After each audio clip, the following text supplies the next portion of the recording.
Petit déjeuner tranquille le matin avant de reprendre la route. Et dans le jardin, je viens de m'apercevoir qu'il y avait une réplique du Manneken-Pis, la statue emblématique de la Belgique. Et il est vrai que Erika, qui nous a reçus, son père est belge. Et salut, pendant que donc nous prenons notre petit déjeuner. Eh bien, ce matin, il fait lourd. Je viens de regarder la météo. Il fait actuellement 28 degrés. Et il est 6 heures du matin. Tu imagines un peu? Pouf. Mais bon, on va y aller tranquillement. Le ciel est couvert, mais ça va quoi. Donc, allez, bon petit déj à toi. Parce que je sais qu'il y en a pas mal parmi vous qui regardent les vidéos le matin au petit déj. Donc, allez. Et nous revoilà en chemin. Nous sommes lundi. Te dire la date, je ne sais pas, mais nous sommes lundi. Et nous repartons du bon pied sur cette fameuse île de Shikoku. Et là, on va se diriger plein sud. Donc, je te souhaite la bienvenue en ce jour 12, je crois. Et puis on y va. Allez, salut macho. Là, nous tombons sur une petite affiche qui explique un plan d'évacuation en cas de tsunami pour aller à l'abri le plus proche, qui est à 2 minutes d'ici.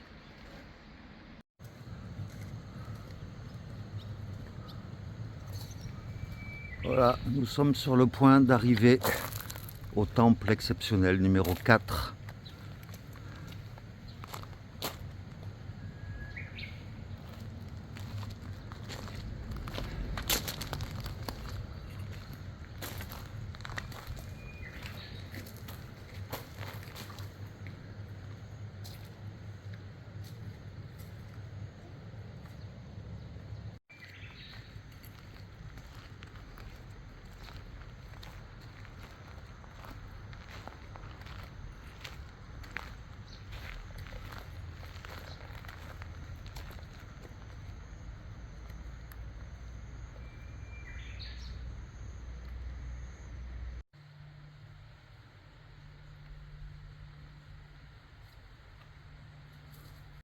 Voilà, pendant que nous faisons une pause juste à côté du temple, nous retrouvons Jurkol, qui est des Pays-Bas, et qui, voilà, on est parti pratiquement ensemble ce matin, et puis voilà, il est là, et là, on est au bord d'une route.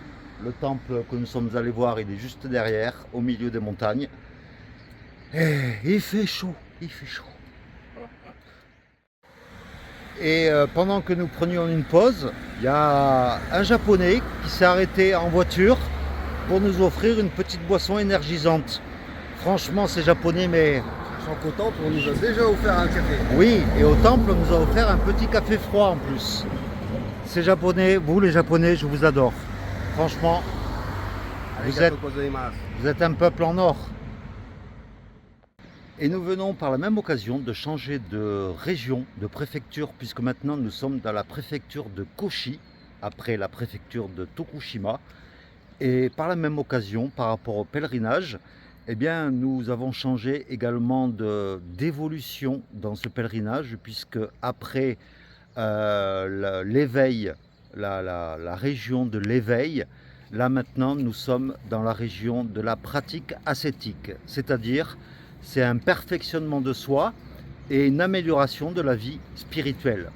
Tout un programme. Nous voilà arrivés dans le petit village de Toyosho. Et beaucoup de routes, hein, ça longe la route. Mais là, on a un accès direct à une plage. Il y a plein de petites îles tout le long de la côte.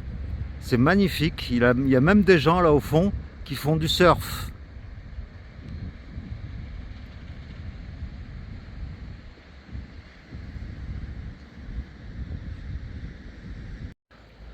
Eh bien, nous voilà arrivés au pied du temple 24 et il va falloir monter toute cette route jusque là-haut pour rejoindre le temple.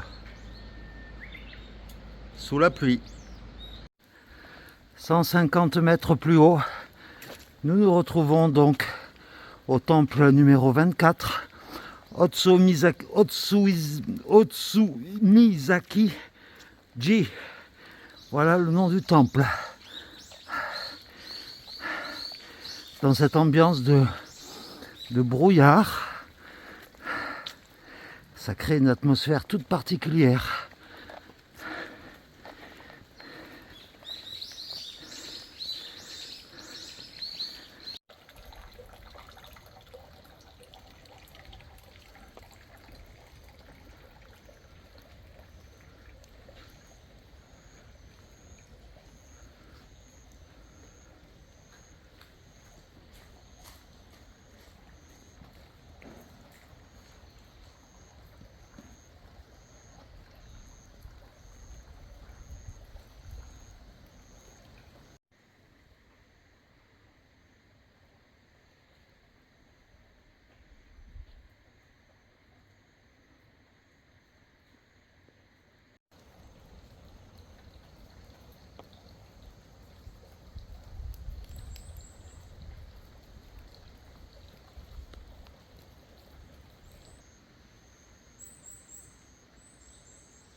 Et voilà, nous entamons la redescente par où nous sommes montés, avec une belle vue sur l'océan Pacifique. Et tout ça là-bas au fond, c'est ce qui nous attend dans les prochains jours.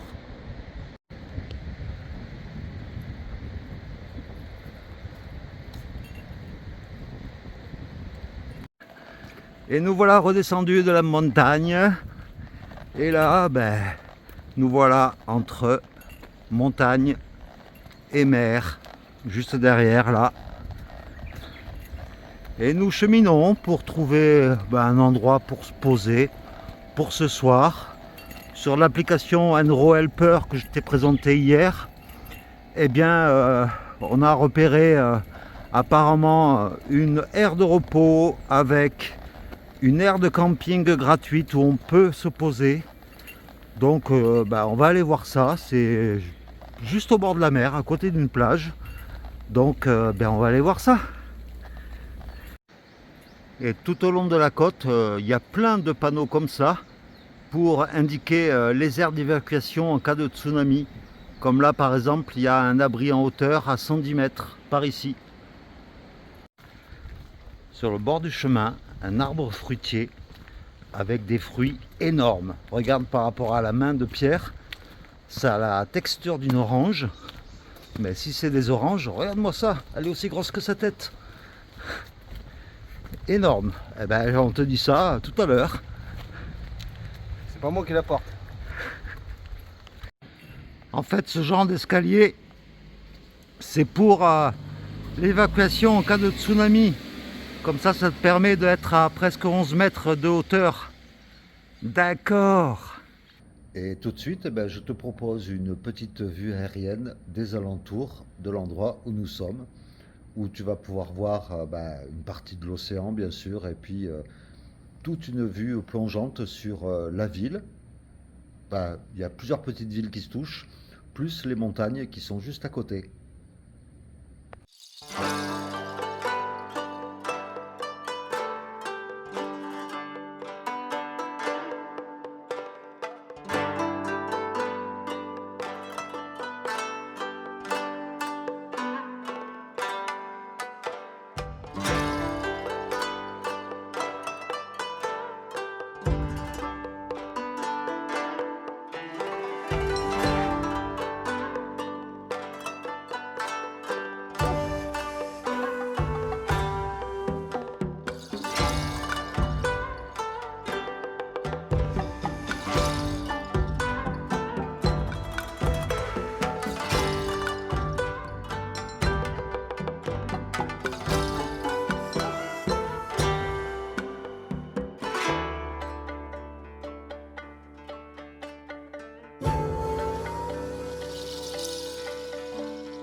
Eh bien, à côté d'un port de pêche, juste au bord de l'océan Pacifique, eh bien, nous sommes arrivés à côté d'un abri de pèlerins. Bon, une partie est ici. Le bivouac est autorisé, donc ici, il y a de grandes étendues d'herbe. Et à côté de ça, il y a un grand hangar avec des tables et des chaises où je pense qu'on va se poser ici. En plus, il y a de l'eau si on veut ici. Et un peu plus loin, juste derrière, il y a des toilettes. Donc il y a tout ce qu'il faut pour nous. Donc là déjà dans un premier temps, on va manger ici. Il y a des tables, donc autant en profiter. Voilà, puis là il y a toute une partie qui a été aménagée. Dedans il y a 2 petites bulles, il y a un jacuzzi gonflable, il y a frigo, il y a tout ce qu'il faut. Mais bon, c'est fermé, donc on va pas y aller. Voilà. Eh bien voilà, j'espère que cette vidéo t'aura plu. Nous, ben, on va aller dormir parce que on est claqué. Et puis, ben, je te donne rendez-vous dès demain pour une nouvelle vidéo et pour la suite de cette aventure sur l'île de Shikoku au Japon. Gros bisous à toi, puis à demain. Ciao!